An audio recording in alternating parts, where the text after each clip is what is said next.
Kantara chapter 1 एक प्रभावशाली film है जिसमें सामाजिक मुद्दों को गहराई से छुआ गया है। ऋषभ शेट्टी के निर्देशन में बनी यह फिल्म तकनीकी और कहानी दोनों स्तर पर उत्कृष्टता दर्शाती है। Kantara 2 movie review. कभी कभी कोई फिल्म आपको बिल्कुल निःशब्द कर देती है, कभी उसका असर इतना गहरा होता है कि शब्द ही नहीं मिलते। कभी आप इतने प्रभावित होते हैं कि उसके बारे में बात करना ही बंद नहीं कर पाते, और कभी वह आपके दिल को इतना छू जाती है कि आप बस उसकी जादुई दुनिया में खो जाते हैं। लेकिन जब कोई फिल्म ये सब एक साथ कर दिखाती है तो वह सिर्फ एक मास्टरपीस नहीं रह जाती, वह एक सांस्कृतिक घटना बन जाती है। ऋषभ शेट्टी की कांतारा चैप्टर 1 ठीक ऐसा ही असर छोड़ती है। फिल्म की शुरुआत कदंब वंश और उसके क्रूर शासक से होती है, जिसकी लालच हर ज़मीन और पानी को कब्जे में लेने की है।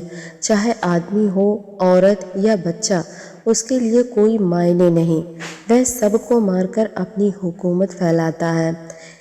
एक बार ऐसी ही अभियान के दौरान वह समुद्र किनारे मछली पकड़ते एक रहस्यमयी बूढ़े आदमी को देखता है।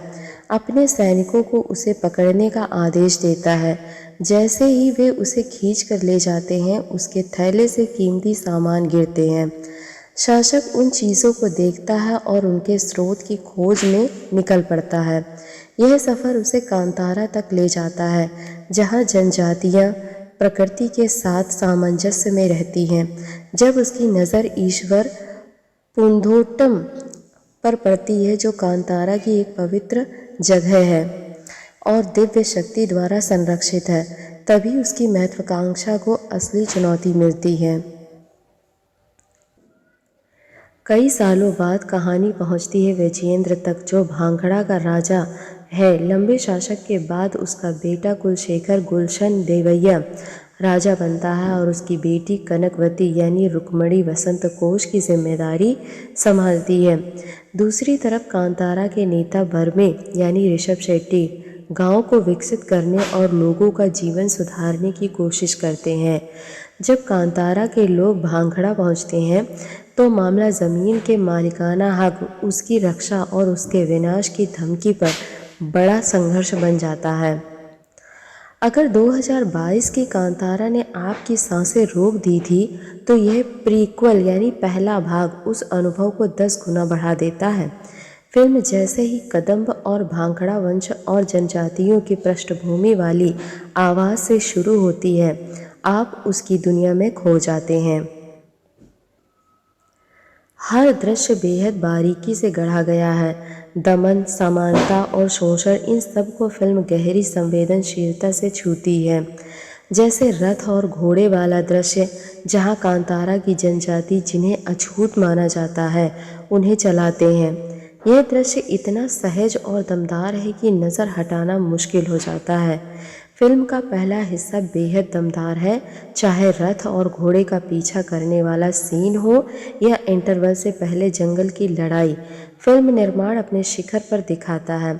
ऋषभ शेट्टी ने जिस जुनून और मेहनत से इसे बनाया है, वह हर फ्रेम में झलकता है।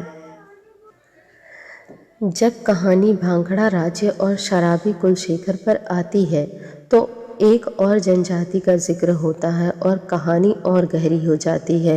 यह सिर्फ अमीर या गरीब की लड़ाई नहीं है, बल्कि जनजातियों के भीतर भी सत्ता, संघर्ष और अच्छाई बुराई की जंग सामने आती है। कांतारा की डरावनी गुलिका चीख यहाँ और भी प्रभावी हो जाती है। ऋषभ शेट्टी का अलग अलग तरह की चीखों से भावनाएं प्रकट करता है। ये दृश्य लगातार रोंगटे खड़े कर देने वाले हैं। अगर ऋषभ शेट्टी इस फिल्म का स्तंभ है, तो रुक्मिणी वसंत यानी कनकवती मजबूत सहारा है। उनका किरदार बहुत दमदार है और उन्होंने शानदार अभिनय किया है। जया राम अपनी अनुभवी अदाकारी से फिल्म को और गहराई देते हैं। गुलशन देवैया का अयोग्य राजा वाला रोल इतना सही बैठता है कि उनकी मौजूदगी ही खलती है, और यही उनकी सफलता है। कांतारा चैप्टर फर्स्ट की सबसे बड़ी ताकत उसकी परतदार और प्रतीकात्मक कहानी है। यह सोचने पर मजबूर करती है और जब कोई फिल्म ऐसा करती है तो वह दर्शकों को पूरी तरह बांध लेती है। कहानी और अभिनय के अलावा फिल्म तकनीकी स्तर पर भी बेहतरीन है। अरविंद एस कश्यप की सिनेमेटोग्राफी, अजनीश लोकनाथ का संगीत और विजुअल इफ़ेक्ट्स शानदार हैं। कांतारा की तुलना में प्रीक्वल में और भी बड़े सिनेमाई दृश्य हैं, लेकिन यह कहानी पर हावी नहीं होते। हालांकि दूसरे हिस्से में कुछ ग्राफिक्स थोड़े कमज़ोर लगते हैं, पर यह छोटी सी कमी है। फिल्म का क्लाइमैक्स और गुलिका वाले दृश्य बार बार देखने लायक हैं। ऋषभ शेट्टी इन पलों में वाकई प्रकृति की ताकत जैसे लगते हैं। इतने प्रभावशाली दृश्य और इतनी गहरी कहानी के साथ कांतारा की इस दुनिया से प्यार होना स्वाभाविक है।